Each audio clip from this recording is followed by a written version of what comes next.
नमो नमः। सुनो सुनाती में मैं आपको हमारी भारतीय संस्कृति, हमारी परंपरा और हमारी मिट्टी से जुड़ी कहानियाँ सुनाती हूँ। आज मार्गशीर्ष माह की कृष्ण पक्ष की अष्टमी है और आज का दिन मनाया जाता है काल भैरव जयंती के रूप में। काल भैरव जो भगवान शिव के सबसे अधिक रौद्र रूप के रूप में जाने जाते हैं। इन्हें दंड पानी के रूप में भी जाना जाता है। तो चलो सुनते हैं कहानी कि क्यों काल भैरव के रूप में भगवान शिव ने अवतार लिया था। तो कहानी कुछ इस प्रकार है। एक बार की बात है, ब्रह्मा जी, शिव जी और विष्णु जी तीनों बैठे हुए थे और तीनों के बीच में बातचीत हो रही थी। तीनों यह सोच रहे थे कि हमारा ही कार्य, मेरा ही कार्य सबसे अधिक महत्वपूर्ण है और मुझसे महान तो कोई और है ही नहीं। अब जब यह वार्तालाप लगातार चल रहा था तो धीरे धीरे करके ब्रह्मा जी थोड़े ज्यादा जोश में आ गए और उन्होंने कहा, तुम दोनों मेरे आगे क्या हो? मैं सृष्टि करता हूं, मैं तुम दोनों से महान हूं और मेरा कार्य ही सबसे अधिक बड़ा है। तो जब यह वार्तालाप, यह वाद विवाद खत्म होने का नाम नहीं ले रहा था तो तीनों ने मिलकर सोचा कि चलो ठीक है, साधु संतों को बुलाते हैं, वे लोग इस समस्या का जो हल बताएंगे हम मान लेंगे। सभी साधु संतों को बुलाया गया।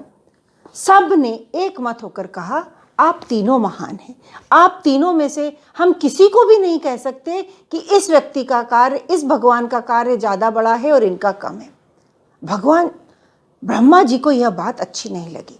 वे साधुओं संतों पर भी गुस्सा हो गए, क्रोध करने लगे। मैं सृष्टि करता हूं, आखिर मेरी तुलना इन दो लोगों से कैसे की जा सकती है? उनके इतने अहंकार को देखकर भगवान शिव को बहुत क्रोध आ गया और कहते हैं इसी क्रोध के दौरान भगवान शिव के ललाट से काल भैरव जैसे रौद्र रूप का जन्म हुआ और काल भैरव के रौद्र रूप ने ब्रह्मा जी के, जो कि उस समय 5 सर वाले ब्रह्मा जी हुआ करते थे, एक सर को धड़ से अलग कर दिया। अब ब्रह्मा जी केवल 4 सिर के बचे।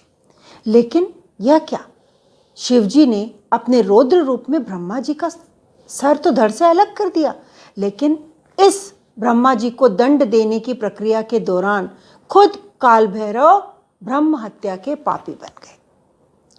उन्हें लगा कि मैंने पाप तो किया है, मैंने ब्रह्म हत्या का पाप किया है।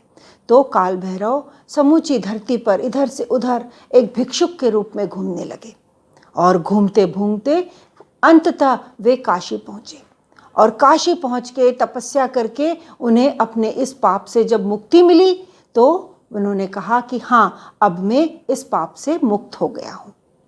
लेकिन क्योंकि यह मुक्ति काशी में मिली थी तो उन्होंने यह भी कहा कि मैं हमेशा काशीवासियों का ध्यान रखूंगा।